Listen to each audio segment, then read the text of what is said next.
G'day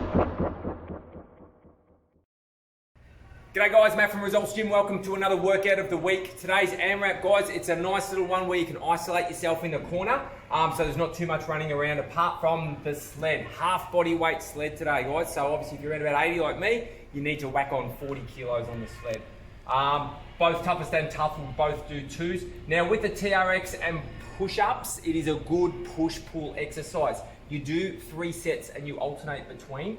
I'll explain that once I'm up there. There's your numbers. So for toughest, you do, actually it's 6, 4, 2. I will change that because I changed on the, when I was doing it. So you do 6, then 4, then 2. I'll explain that as we go. Skipping and alternate arm and leg pulse. All right, let's get into the demos, guys. Won't take as long today because I'm not showing you 3 different types of chin-ups because we're not doing it. So remember, load up the sled. Always a good idea to park the sled up this end because you finish up this end and all your exercises will be done just over here. So remember guys, that nice low profile, push all the way to the end, well not all the way to the end so you've got room to come around so you don't put your feet up against the wall and then push it back. Okay, up is 1, back is 2. Righto guys, then you go into, obviously the TRXs are often set up over here. A good idea to set it up on a high bar, either here or up on that one. So remember, just as an example, if I show you the toughest, you want to do 6 to start with. So get underneath it now, depending on how strong you are, guys. If you're a bit stronger, get right underneath it. Always pop that chest out, brace the core, all the way up, all the way down. So I'll do 6 of those, then I'll roll straight over, and I'll go into my 6 push-ups. Remember, the regression, guys, is dropping down on the knees if you need to. So I'll do 6 of those, I roll straight back over, then I'm gonna do 4, okay? 4 TRX, roll over, do 4 push-ups, then I do 2 TRX, then I do 2 push-ups. Then I can move on to the next exercise. So you're always doing 3 rounds.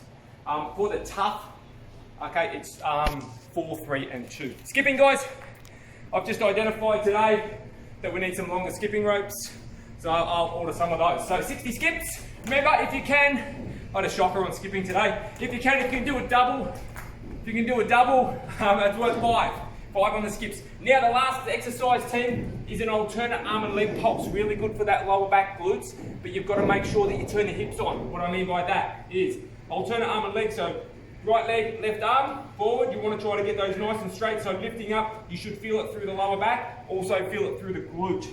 Make sure, what people often do with this is they rotate it up. The leg you've got straight, okay, rotate those hips down, try to get a nice straight line. When you're there, you just pulse for 10. So it's 1, 2, 3, it's nice and fast. 5, 6, 7, 8, 9, 10. Do that and then straight over to the other side. Remember, drop the hip a little, okay, and go into your pulses there. All right, a good one, a good recovery one as well, then back on the sled. Now, a good tip, I know Heidi does this a lot of the time, I sometimes use the board, but because I knew I was working over here, grab some of the cones that are located up there. Every time you do 1 round, so when I finish the pulses, I just grabbed the cone, chucked it down there, okay, and then when I finished, I added up all the cones there, that's it, and then I know how many rounds I've done. It's nice and quick, it's nice and easy. Have a good AMRAP, guys. It's not a bad one today. You'll love it. Cheers.